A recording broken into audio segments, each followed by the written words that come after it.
And the purpose moving forward will be to document my personal quest for wisdom. Take a deep breath with me.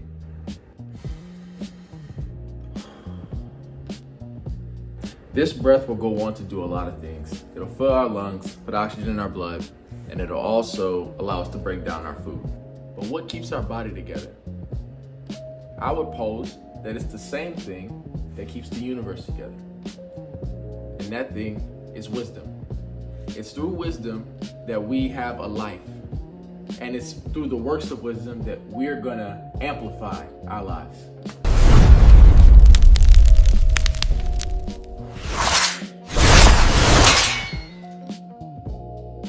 Welcome back to the Works of Wisdom. That moment that we just took was reflective of the journey we're about to take. Throughout the Works of Wisdom, behind the scenes, I was trying to make a bunch of stuff. We were doing music, we were writing a book, we actually came out with merch, Make Work Worship again. Thank you guys all the support. But I kind of lost focus of the vision. The vision of this channel, before I talk about what that'll look like, let's dive into what wisdom is so we can get a grand view of why we're pursuing it in the first place. The most important concept of this new journey is what is wisdom? And in order to do that, I got some help from the wisest man who ever lived, King Solomon. He wrote in Proverbs 3, chapter 19, "The Lord founded the earth by wisdom and established the heavens by understanding." Founded the earth by wisdom? What does that mean? We possess wisdom, we possess understanding. So how can wisdom found the earth?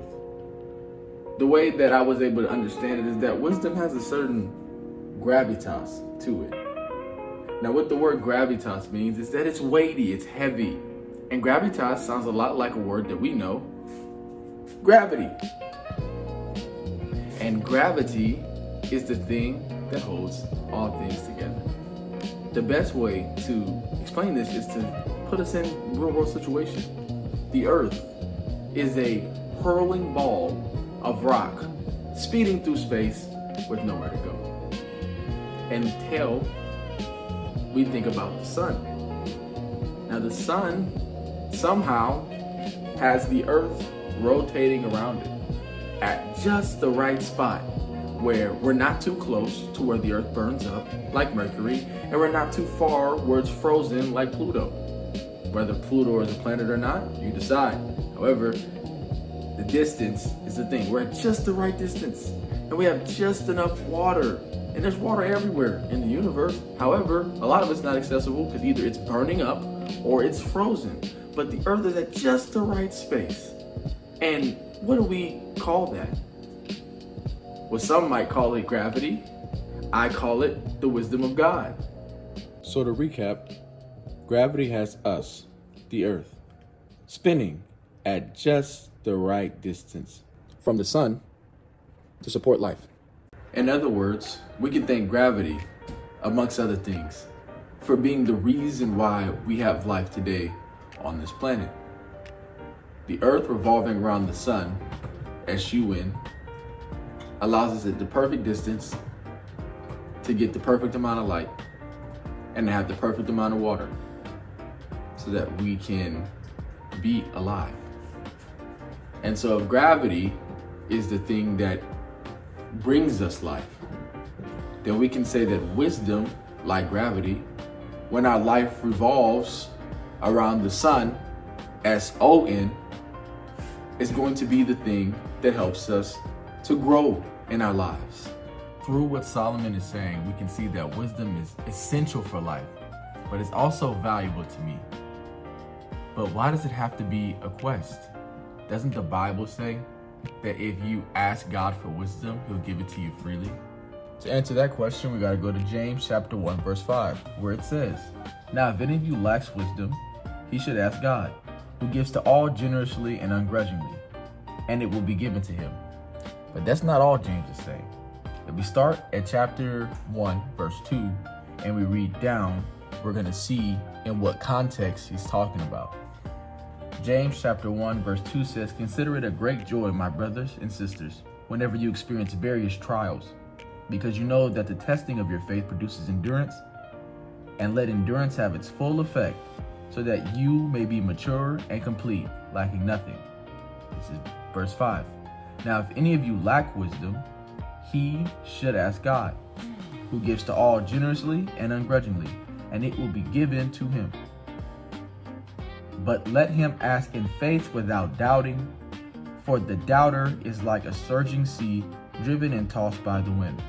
That person should not expect to receive anything from the Lord, being double-minded and unstable in all of his ways. Pause right here.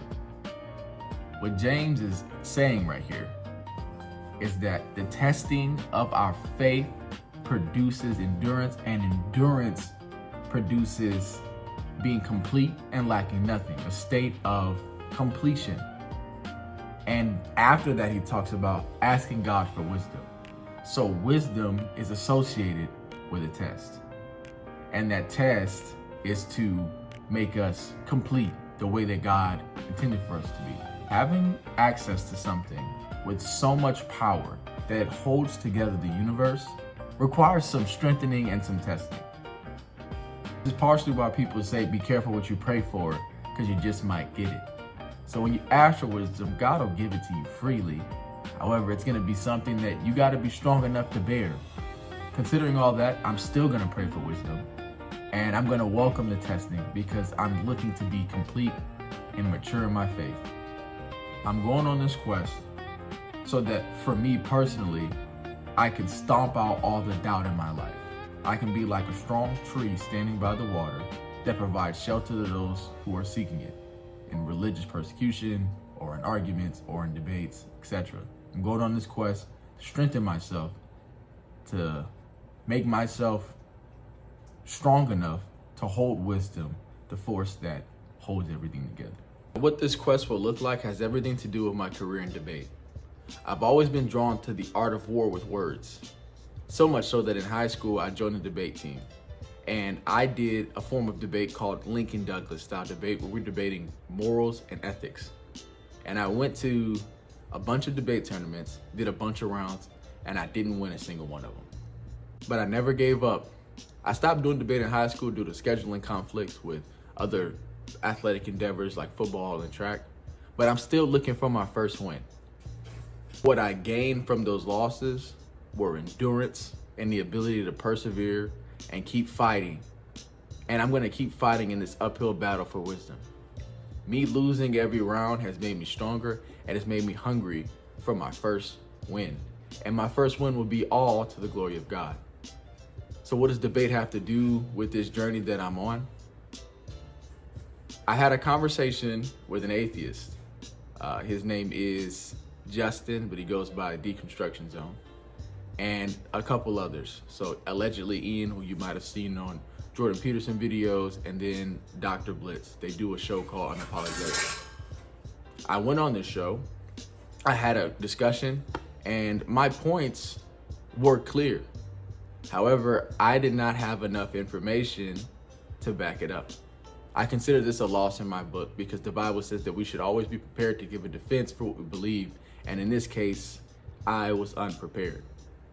Since then, I've been on a personal journey, which has inspired the works of wisdom, amongst other things, to strengthen myself, to strengthen my arguments, so that when the time arises, when it's time to battle again in this platform, this Goliath-like opponent who's got seminary school experience and years of reading against this David-like person that is myself, who I have the name of the Lord behind me. I will prevail eventually. What I've gained from debate is perseverance. What I've gained from my preparation is information. And when I put the two together, we're gonna see what God allows to happen in that situation. Now, Justin is the biggest opponent that I've ever faced. Not only because this is not a formal debate setting, but because my faith is on the line here. In high school, I was talking about arguments that I had researched, arguments that I've developed, but now I'm talking about an argument that I'm living out, that I'm embodying every day. And so he's the first and the greatest opponent I've ever faced, but he's not the only one. There's gonna be opponents way after this. And I intend to do this fight publicly, not for my glory, but so that people can gain wisdom from me. I'm on a quest to gain wisdom, and I want to stomp out all doubt and all unbelief in my life. And the only way to do that is through testing, through the testing of my faith. Let the endurance be produced that I be complete, perfect, and lacking nothing, like James says. And so if you're at all interested in this journey, if you're interested in gaining wisdom for yourself, and you don't want to go through the pain of preparation or the desolation of being destroyed in battle and having to rise again, then just learn from my experience and you can gain some wisdom for what I'm doing. Follow me, you like, subscribe on all platforms, join me in this journey, and you can glean some wisdom from my mistakes and from my mishaps, and you can rise with me again as we continue to pursue. That being said, this has been the Works of Wisdom. Enjoy your breath of life. Peace out.